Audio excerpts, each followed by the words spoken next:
Bonjour, aujourd'hui c'est le 14 mars, bienvenue à notre méditation. Je voudrais lire avec vous dans le livre d'Apocalypse, le chapitre 7 et le verset 9. Après cela, je regardais et voici, il y avait une grande foule que personne ne pouvait compter, de toute nation, de toute tribu, de tout peuple, de toute langue. Ils se tenaient devant le trône et devant l'agneau, revêtus de robes blanches et de palmes dans leurs mains.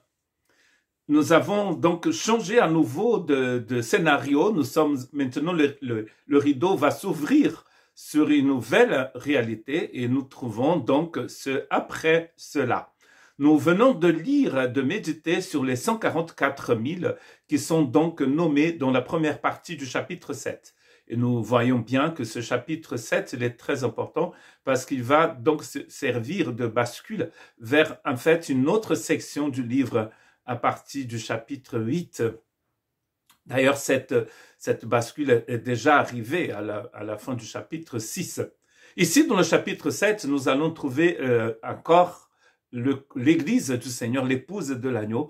Dans la première partie, elle est encore militante, elle est encore sur terre. Et dans cette deuxième partie, elle est triomphante.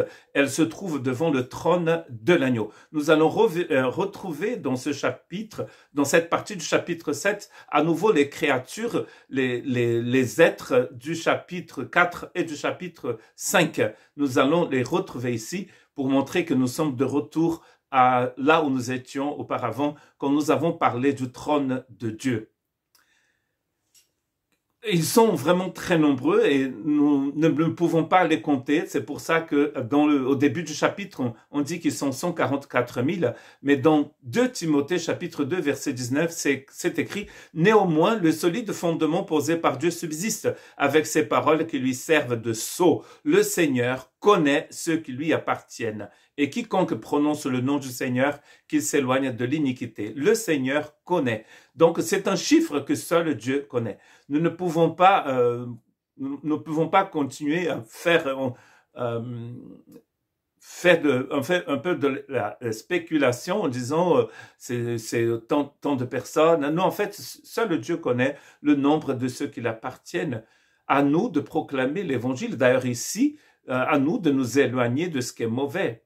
Mais le Seigneur connaît ceux qui lui appartiennent et c'est pas nous de décider, même de juger. Quand on demande, vous pensez qu'un tel sera sauvé, qu'un tel sera devant le trône du Seigneur, cela ne nous appartient pas. Cela appartient à celui qui est souverain, à celui qui vit et qui règne pour les siècles des siècles. Très important qu'ici, il vient de toutes les nations. C'est écrit que, en fait, devant le trône, ils sont de toutes les nations, de tout groupe ethnique, de toute tribu, de tout peuple, de toute langue. C'est-à-dire que il n'y a pas qu'un peuple spécifique choisi. En fait, c'est toutes les personnes qui sont en Christ Jésus, qui sont nés qui sont dans les lieux célestes, qui appartiennent à l'agneau. Cela est clair parce qu'il est écrit ici qu'ils sont revêtus de sa justice, c'est-à-dire ils sont vêtus de blanc. Et dans Apocalypse, donc dans le même chapitre, verset 14, je lui dis, mon Seigneur, tu le sais. Et il me dit, ce sont ceux qui viennent de la grande tribulation. Ils ont lavé leurs robes, ils les ont blanchis dans le sang de l'agneau. La vie ici est appelée une grande tribulation. Et peut-être, en fait c'est vrai, hein, parce que la vie n'est pas un fleuve tranquille. Beaucoup de ces personnes ont été persécutées. Beaucoup de ces personnes ont dû tout abandonner parce qu'en fait, ils appartenaient à l'agneau. Ces personnes ont lavé leurs robes, mais c'est l'agneau qui les a purifiées. Ils ont cru à ce que l'agneau a fait. Et en fait, ils sont devant le trône de l'agneau complètement transparents, complètement justifiés, sans condamnation, comme nous dit Romains chapitre 8, verset 1.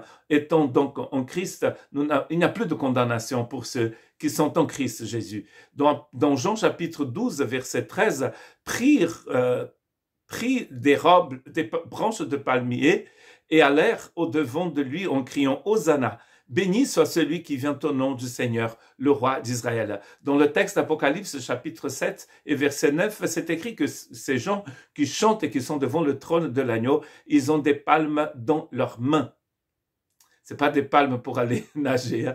C'est des palmes, de branches de palmier qui symbolisent ici le salut forcément. Ils sont revêtus de blanc, ils sont couverts de la justice de Dieu et ils chantent Hosanna. Comme les gens qui chantaient, en fait, quand Jésus rentre dans Jérusalem. Peut-être la grande différence, c'est que de ceux-là qui ont crié Hosanna, peut-être quelques jours après, ils ont crié crucifie-le. Mais ici, ce sont des personnes qui sont vraiment complètement lavées dans le sang de l'agneau. Il n'y a plus de condamnation pour cela. Il n'y a plus de jugement contre leur vie. Ils appartiennent à l'agneau à 100%. Et ce n'est pas grâce à ce qu'ils ont fait, parce que nous sommes sauvés par grâce, par la grâce de Dieu, comme nous dit Paul dans Éphésiens. C'est pour cela qu'ils sont dans cette grande joie, parce qu'ils ont reçu le salut comme un cadeau. Ils sont revêtus de blanc, remplis de la justice du Seigneur, et ils proclament le salut qui appartient à celui qui est assis sur le trône. Que Dieu vous bénisse.